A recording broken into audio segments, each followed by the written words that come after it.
নমস্কার বন্ধুরা, অনুভা রান্নাঘরে সবাইকে স্বাগত জানাচ্ছি। বন্ধুরা, আজকে আমি পাকা টমেটো দিয়ে এমন একটা রেসিপি তৈরি করে দেখাবো, যেটা কিন্তু আপনারা পুরোটা না দেখলে বুঝতেই পারবেন না যে আমি আজকে পাকা টমেটো দিয়ে কি এমন রেসিপি করতে চলেছি। আর এই পাকা টমেটো রেসিপিটি বাড়িতে বানিয়ে কিন্তু আপনারা বাচ্চাদের দিতে পারেন, তাহলে কিন্তু বাচ্চারা দোকানে যাওয়াই ভুলে যাবে।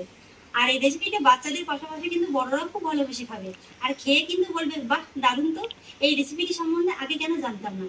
তো চলুন বন্ধুরা, দেখে নিন আমার আজকের রেসিপিটি। আশা করছি আপনাদের খুবই ভালো লাগবে।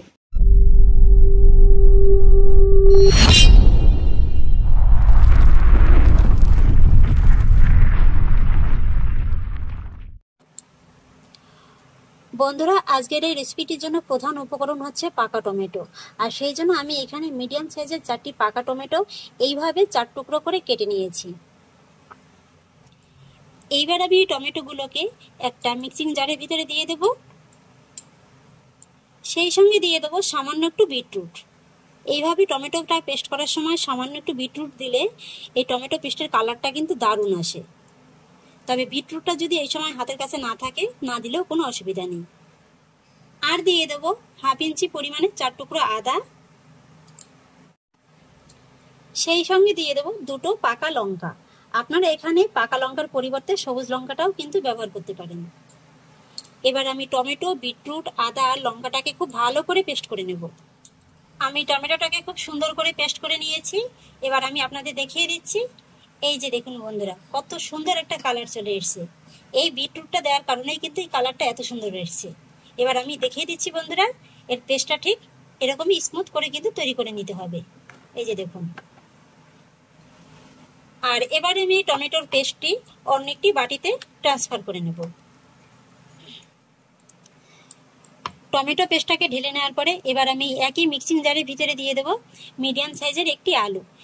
এই আলুটাকে আমি এইভাবে একটু ছোট ছোট টুকরো করে কেটে নিয়েছি। আমার মিক্সিং জারটা যেহেতু ছোট, তাই আমি 2বারে করে দিচ্ছি। যদি বড় মিক্সিং জার হতো তাহলে টমেটোর সঙ্গে একবারে আলুটা দিলেই হয়ে যেত। এবার আমি আলুটাকে পেস্ট করে নেওয়ার জন্য এই যে টমেটো পিউরিটা করে রেখেছি, এর থেকে অল্প একটু পরিমাণে এই আলুর ভিতরে দিয়ে ভালো করে পেস্ট করে নেব। আলুটাকেও খুব সুন্দর করে পেস্ট করে নিয়েছি। এই যে দেখুন বন্ধুরা, এবার আমি আলু পেস্টটা এই টমেটো পেস্টের ভিতরে ঢেলে দেব। তারপরে একবার ভালো করে মিশিয়ে দেব। আর এবার দেখুন বন্ধুরা, আলু আর টমেটো মিলে এখানে আমার প্রায় 1 বাটির মতো পেস্ট হয়েছে। এবার আমি টমেটো আর আলুর পেস্টটা একটি বড় জায়গায় ঢেলে নেব। আর তারপর আমি যে বাটিটা মেপে টমেটো আর আলুর পিউরিটা নিয়েছি, সেই বাটিটারই 1/2 বাটির একটু কম আমি এখানে নিয়েছি চালের গুঁড়ো। এইভাবে অল্প অল্প করে এই পিউরির ভিতরে দেব। তারপরে চামচের সাহায্যে ভালো করে মিশিয়ে নেব।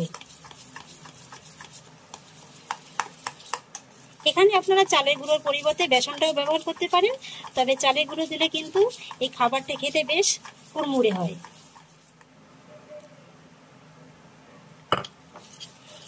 এইভাবে একবার টমেটো পিউরি দিয়ে এই রেসিপিটি তৈরি করে দেখবেন, বাচ্চারা খেতে কিন্তু খুবই পছন্দ করবে। আমি আরেকটু চালের গুঁড়ো দিয়ে ভালো করে মিশিয়ে নিচ্ছি। এই যে দেখুন বন্ধুরা, আমি যতটা চালের গুঁড়ো নিয়েছিলাম পুরোটা কিন্তু লাগেনি, 2 চামচের মতো থেকে গেছে। আর এবার দেখুন এর টেক্সচারটা কিন্তু ঠিক এরকমই হবে, একেবারে খুব বেশি শক্তও হবে না, আবার একেবারে নরমও হবে না।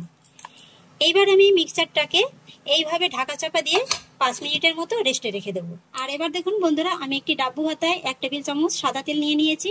এখানে আমি একটা তরকা তৈরি করে নেব। সেই জন্য এই গরম তেলের ভিতরে দিয়ে দিচ্ছি 1/2 টেবিল স্পুন কালো সরিষা, আর দিয়ে দিচ্ছি 1/2 টেবিল স্পুন কালো জিরে। কালো জিরে আর কালো সরিষাটা আমার ভাজা হয়ে গেছে। এবার আমি গ্যাসের ফ্লেমটাকে অফ করে দেব। আর তারপরে আমি যে মিক্সচারটা তৈরি করে রেখেছিলাম, সেই মিক্সচারের ভিতরে এই তরকা ফোড়নটা দিয়ে দেব। ভালো করে একবার মিশিয়ে দেব। ভালো করে একবার মিশিয়ে দেওয়া হয়ে গেছে। এবার আমি এর ভিতরে কিছু কিছু শুকনো মশলার উপকরণ অ্যাড করব। প্রথমেই দিয়ে দিচ্ছি 1/2 চা চামচ হলুদ গুঁড়ো, তারপরে দিয়ে দিচ্ছি 1/2 চা চামচ লাল লঙ্কার গুঁড়ো, আর দিয়ে দিচ্ছি 1/2 চা চামচের একটু কম চাট মশলা। এই চাট মশলাটার কারণে কিন্তু খেতে দুর্দান্ত লাগবে, চটপটা একটা স্বাদ আসবে। আর এবার দিয়ে দিচ্ছি 1/2 চা চামচের একটু কম বিট লবণ, সাথে দিয়ে দিচ্ছি স্বাদ অনুযায়ী রেগুলার লবণ। এবার আমি সমস্ত শুকনো মশলার উপকরণগুলো এই মিক্সচারের সঙ্গে ভালো করে মিশিয়ে নেব।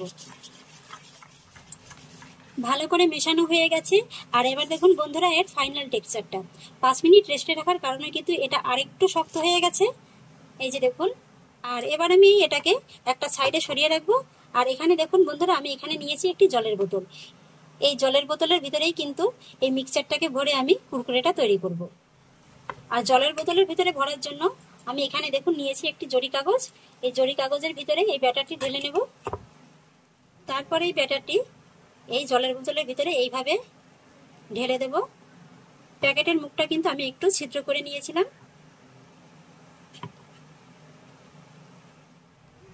পুরো ব্যাটারটি আমি বোতলের ভিতরে ভরে নিয়েছি।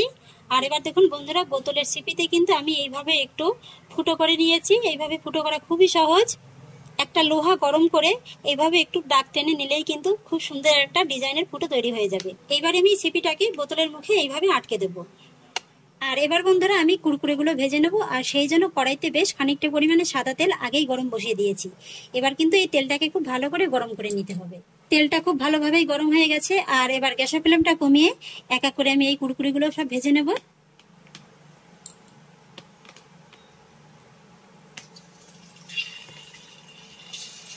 এই যে দেখুন বন্ধুরা এই কুরকুরেগুলো ভাজা কিন্তু খুবই সহজ। বোতলের গায়ে এইভাবে একটু হালকা চাপ দিলেই কিন্তু খুব সুন্দর একটা শেপ চলে আসছে দেখুন। আর আমি আজকে এই কুরকুরেগুলো একটু মোটা করে ভাজছি, আপনারা চাইলে কিন্তু এর থেকে একটু সরু করে ভেজে নিতে পারেন।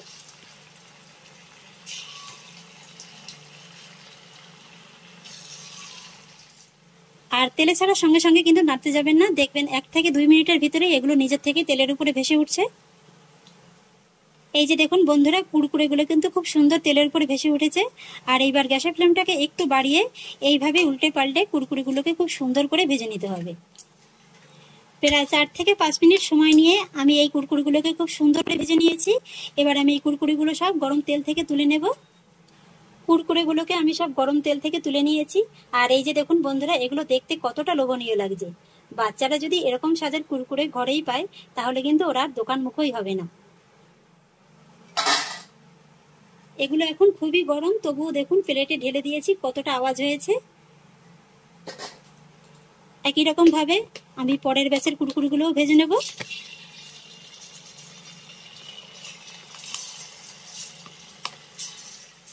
এইভাবে জলের বোতলে যদি আপনাদের কুরকুরেগুলো ভাজতে অসুবিধা হয় তাহলে আপনারা যে কোনো শক্ত প্যাকেটে কিন্তু এই কুরকুরেগুলো ভেজে নিতে পারেন। যেমন ধরুন তেলের প্যাকেট, দুধের প্যাকেট কিংবা লবণের প্যাকেট, সব প্যাকেটেই কিন্তু এই কুরকুরেগুলো খুব সুন্দরভাবে ভাজা হয়ে যাবে। এই যে বন্ধুরা আমার দ্বিতীয় ব্যাচের কুরকুরেগুলো ভাজা হয়ে গেছে। এগুলোকেও আমি কিন্তু গরম তেল থেকে তুলে নেব। একই রকম ভাবে আমি সমস্ত কুরকুরেগুলো ভেজে নেব। এই যে বন্ধুরা দেখুন এক এক করে আমি সবগুলো কুরকুরে ভেজে নিয়েছি। আর দেখুন বন্ধুরা কুরকুরেগুলো দেখতে কতটা লোভনীয় লাগছে। আর মাত্র 4টে পাকা টমেটো আর একটা আলু দিয়ে দেখুন বন্ধুরা কতগুলো কুরকুরে হয়েছে। আর এই কুরকুরেগুলো দেখুন বন্ধুরা কতটা মচমচে হয়েছে।